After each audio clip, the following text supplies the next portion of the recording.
Hey pessoal, sejam muito bem-vindos para esta nossa aula de Química, onde iremos falar sobre cálculos estequiométricos. Esse conteúdo é muito importante, não é? Este conteúdo é começado, não é? Começamos a ver esta matéria na 10ª classe, também 11ª classe, primeiro trimestre, vemos cálculos estequiométricos. Esta matéria é uma matéria muito básica, fundamental para quem quer concorrer para exames de admissão. Estamos a falar de universidade de ensino superior, estamos a falar também para institutos técnicos profissionais, tanto institutos superiores, não é?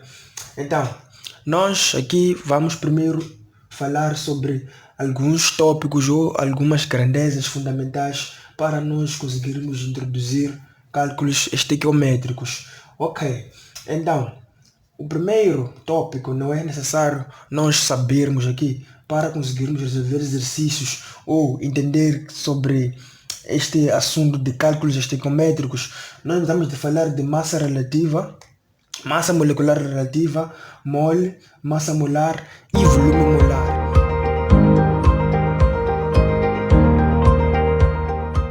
Vamos começar com a massa molecular relativa. O que seria a massa molecular relativa? Representa o número de vezes que a massa da molécula é maior que a massa padrão e é admissional. Então, a massa molecular nós podemos obter somando as massas atômicas de todos os átomos presentes na molécula. Ok, exemplo, nós pretendemos calcular a massa molecular relativa do dióxido de carbono. Nós pretendemos calcular a massa relativa do dióxido de carbono. Então, eu vou extrair aqui os meus dados, não é? Para eu calcular a massa molecular relativa. Vou ter os meus dados, não é? Eu sei que dióxido de carbono é formado por carbono, por átomos de carbono e átomos de oxigênio. Então, esses átomos de carbono eu vou representar como? Por AR. Representamos por AR, depois colocamos entre parênteses o símbolo, não é? Que é símbolo de carbonos. Vamos colocar igual. A mesma coisa vamos fazer para o nosso oxigênio. Vamos colocar AR, significa que são... Estamos a representar os átomos existentes no oxigênio. Vamos colocar O igual. O que eu faço para achar esses nossos dados, esses nossos átomos? Esses nossos átomos aqui, pessoal, representam a massa atômica, não é? Eu preciso de saber a massa atômica do carbono e saber a massa atômica do oxigênio. Então, esses números nós apanhamos na tabela periódica. E geralmente, quando estamos a resolver um exame, eles nos dão esses dados aqui, não é? Esses dados eles nos dão. Mas é sempre seguro nós termos em mente a massa atômica dos elementos da tabela periódica. Então, para quem não conhece a massa atômica do carbono e a massa atômica do oxigênio, eu aconselho a pessoa a separar um tempo para ir pegar a tabela periódica e começar a ler, começar a decorar, não é? O número atômico e a massa atômica, pelo menos dos principais grupos, não é? Que são o grupo A, que é o primeiro ao sétimo grupo A. Então, eu vou trazer aqui a minha tabela periódica, não é? Tenho aqui minha tabela periódica. Então, para quem não conhece o que é, ou para quem não sabe o que é massa atômica, na tabela periódica, por exemplo, do hidrogênio aqui, eu tenho dois números. Tenho esse número que está aqui e tenho esse número que está aqui. Esse número aqui representa o número atômico. O número menor sempre representa o número atômico. E este valor aqui, que está aqui dentro, que é decimal, representa a massa atômica do meu hidrogênio. Então, eu vou procurar o meu carbono e extrair os dados para resolver a massa molecular relativa. Então, eu sei que carbono está no quarto grupo, não é? Está aqui o carbono, quarto grupo, e tenho 6 e 12. Esse 6 significa o quê? Significa ou representa o número atômico. Este 12 é a minha massa atômica. Então, o que eu preciso calcular o que eu preciso extrair é esse valor aqui, que é a massa atômica, que é expressa em unidade de massa atômica, não é? Então eu vou dizer carbono, vimos aqui é igual. Da carbono temos 12. Então vamos escrever 12 só ali. Vamos ver aqui. É 12 12 o quê? 12 UM.A, que significa unidade de massa atômica. Então, para o oxigênio também, para quem não sabe qual é o valor, não é, da massa atômica do oxigênio, mas eu aconselho as pessoas a terem esses valores mentes. Aqui nós temos um valor decimal, não é, que é 15,99. Então, o que se faz é arredondar esse valor aqui para 16. Então, terei o quê? Terei 16 UMA, que significa unidade de massa atômica. Então, recordam, pessoal, que eu disse que para você determinar ou para você calcular a massa molecular relativa é somando o quê? Somando as massas atômicas dos elementos, não é? Então, massa molecular relativa eu represento por M, vou apresentar por M, não é? Um M maiúsculo, vou apresentar por MR, não é? Para dizer que é massa relativa, massa molecular relativa. MR, depois escrever aqui entre parênteses o elemento que eu pretendo calcular. Então, isso aqui significa o que? Significa massa relativa ou massa molecular relativa de dióxido de carbono. Então, vamos lá calcular. Fica MrCO2 igual, não é? Igual ao quê? Igual a massa atômica do nosso carbono mais massa atômica do oxigênio, não é? Então, se nós fazermos a soma, então essa massa relativa será igual a massa atômica do carbono é 12, não é? Vamos dizer 12, não é? 12, mas aqui percebemos o quê? Agora temos que olhar para os coeficientes. Aqui não temos nenhum número, se não temos nenhum número, significa que tem 1 aqui. Então aqui tem 1, conseguem perceber isso aí, né? Tem 1 aqui, tem 1 a multiplicar, mas o 1 nós não escrevemos. Então vamos dizer o quê? Vezes 1, que é para multiplicar o valor da massa atômica vezes o coeficiente. Mas o oxigênio já tem aqui um valor aqui embaixo, não é? Este valor aqui, esse 2, temos que dizer que é 16 vezes o 2. Então nós multiplicamos cada massa atômica pelo coeficiente da nossa fórmula, não é? Dessa fórmula aqui. Então é 12 vezes 1 mais 6 vezes 16 vezes 2. Então massa molecular relativa do dióxido de carbono, que é igual, será 12 vezes 1, que dá 12.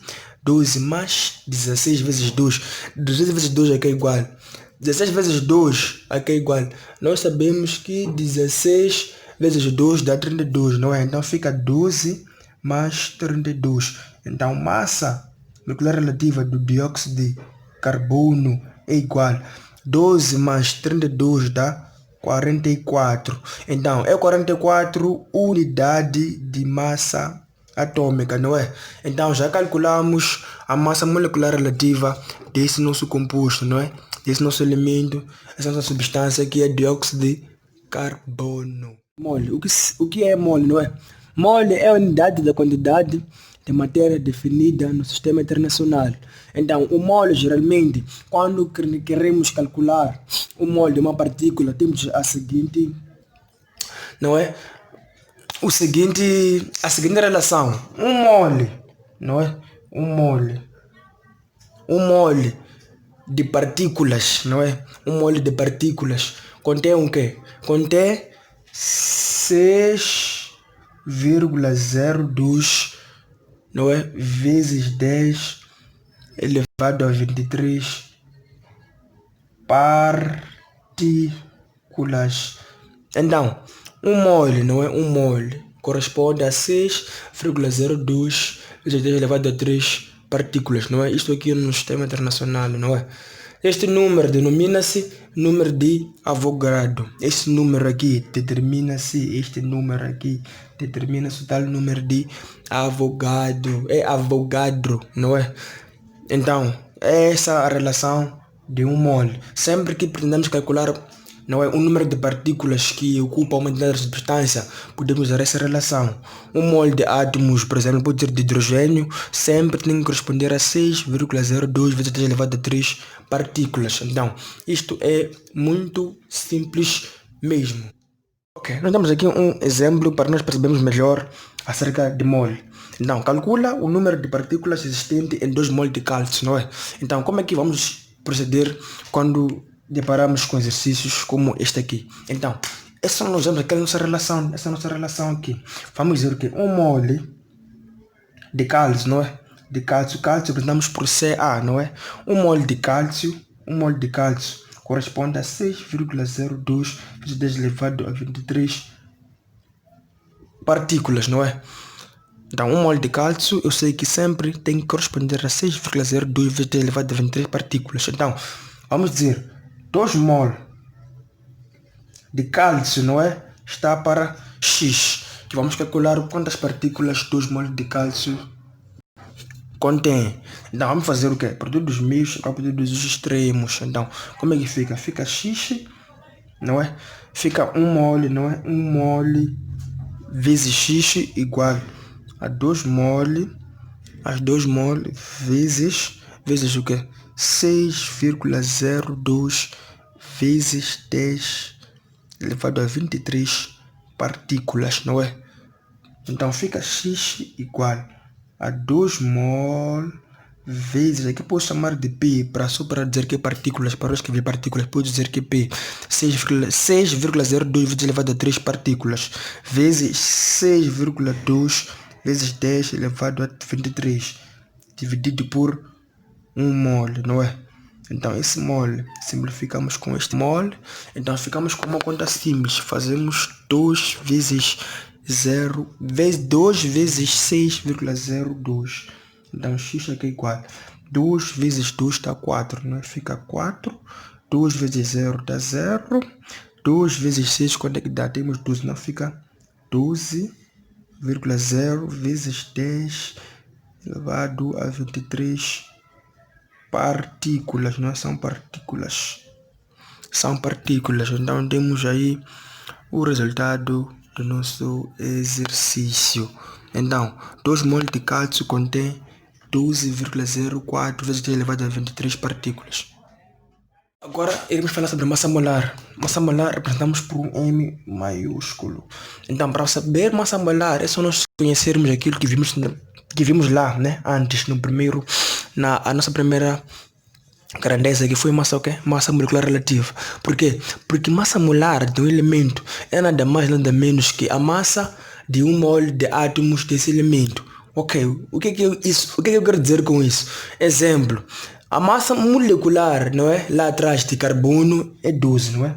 A massa molecular, naquela massa R, que é massa molecular de carbono, é 12 unidade de massa atômica. Então, massa molar é essa massa aqui molecular relativa que nós calcularmos, mas em vez de estar expresso em unidade de massa atômica, vamos dizer que massa molar é igual a 12 gramas por mole, porque massa molar é a massa de 1 mole de átomos desse elemento. Então, se nosso elemento tiver 12, não é, como massa molecular relativa, a massa molar vai ser o quê? Vai ser a massa de 1 mole, aqui tem 1 mole, vai ser a massa de 1 mole de átomos desse mesmo elemento. Então, massa molecular relativa, que é 12, também corresponde à massa molar, mas aqui é massa são de 1 mol, não é? Se fosse 2 moles,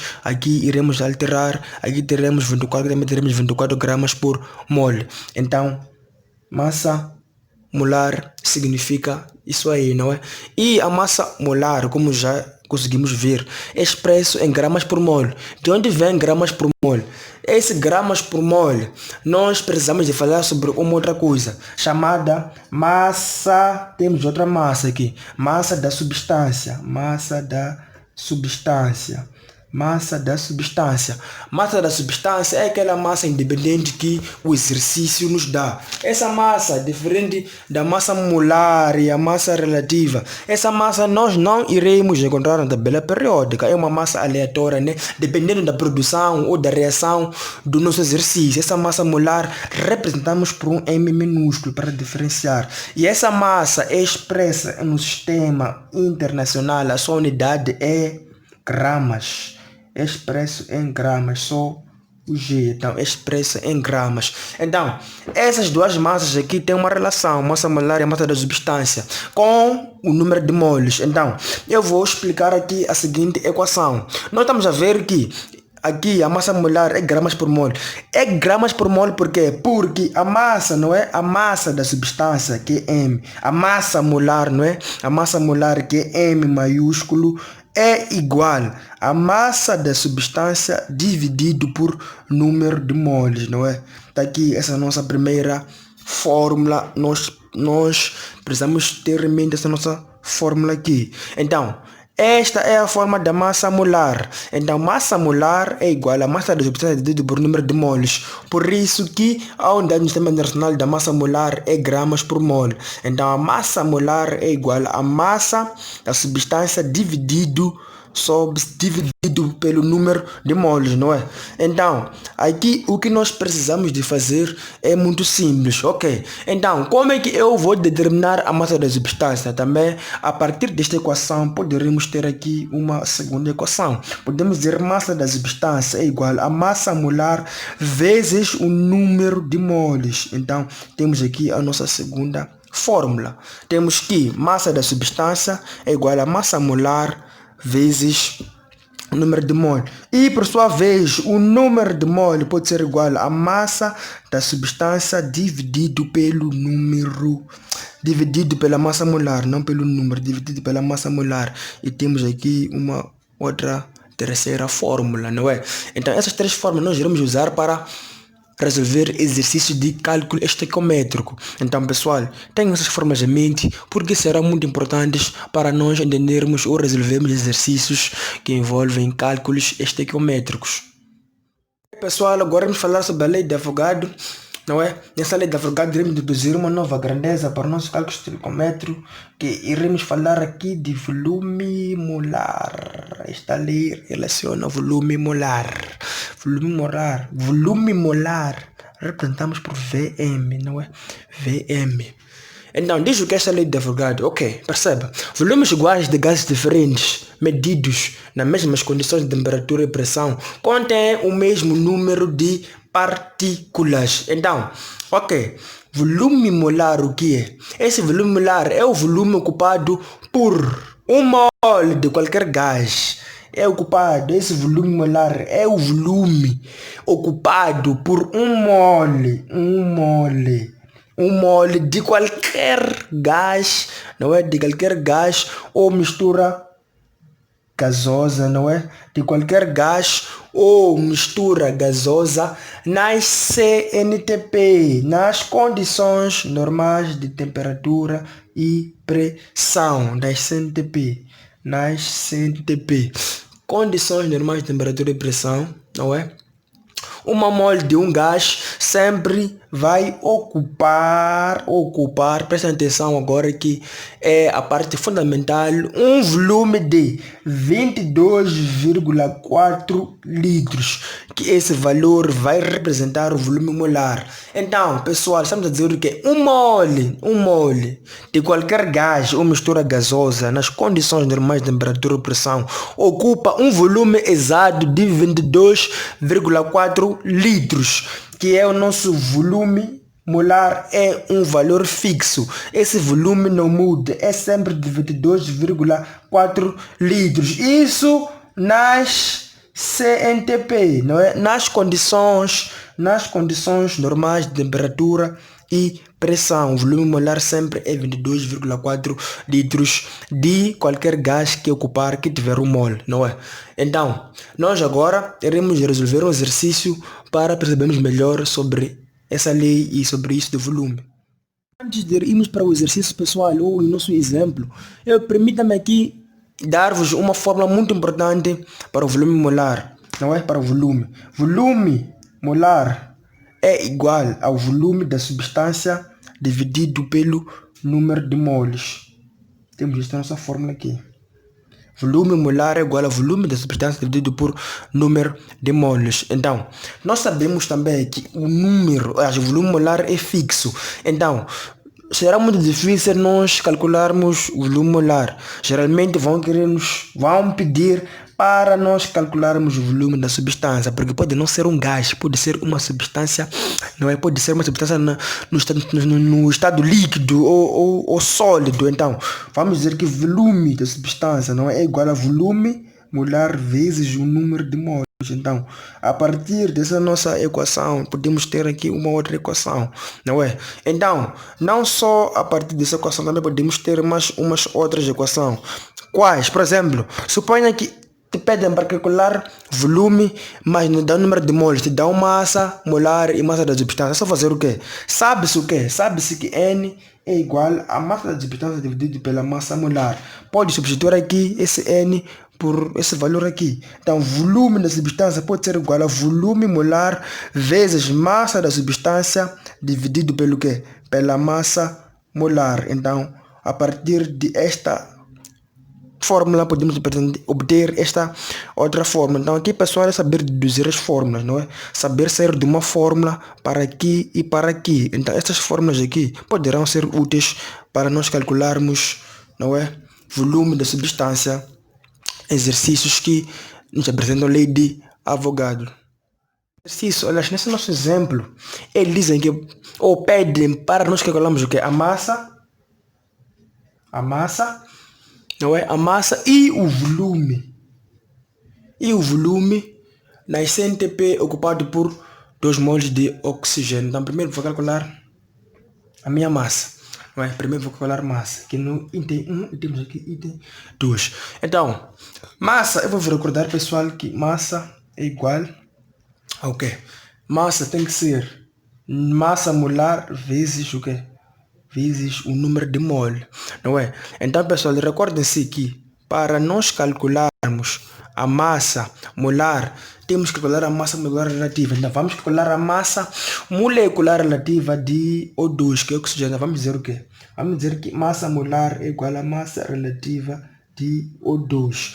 Nós sabemos o que é aqui. Sabemos que a massa, ou o número atômico, não o número atômico, o número de massa do oxigênio é 16, não é? Então, vamos dizer massa relativa é igual a 16, não é?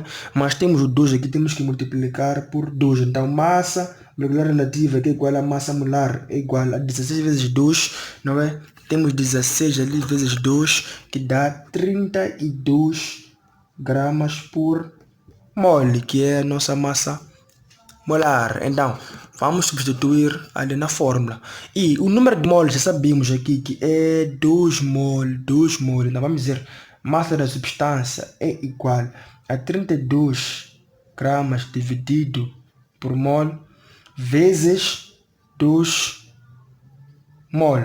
Então, corto esse mol com este mol, isso fica gramas, e massa dessa substância é igual a 64 gramas. Então, já calculei a massa da substância. Então, falta calcular o volume molar. Acho o volume, não é? Eles querem volume.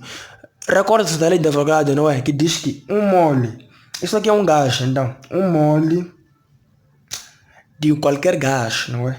Então, de O2 corresponde a 22,4 litros.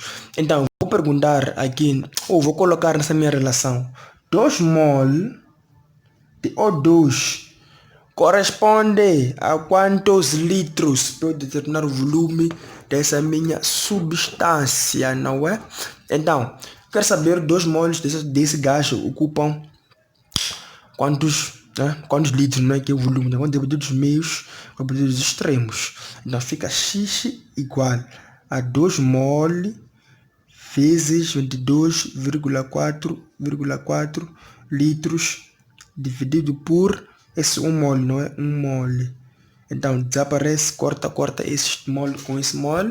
Então ficamos com uma conta simples, que é X igual a 2 vezes 22,4. Então, como é que fica isso aí? Então, pessoal, aqui nem precisamos de máquina, porque é uma conta bem simples. 2 vezes 4 dá quanto? 2 vezes 4 dá 8, não é? 8. 2 vezes 22, 2 vezes 2 dá 4, não é? Então aí também fica 4. Então é 48,8 litros. O volume de que ali? Volume molar de oxigênio, não é? Quando tem 2 moles, não é? Quando tem 2 moles é igual a 44,8 litros. Então, Isso significa também que qualquer volume, não é? Qualquer substância que tiver 2 moles, não é? O volume sempre vai ser igual a 44,8 litros. Então é assim que nós resolvemos, não é? Essa parte de cálculos estequiométricos. Então, pessoal, sempre tenham em mente as fórmulas, porque depois de ter as fórmulas já fica muito simples de resolver, é só relacionar, não é? As fórmulas e é assim que nós vemos exercícios que envolvem volume molar, não é? Lei de Avogadro e esses cálculos estequiométricos.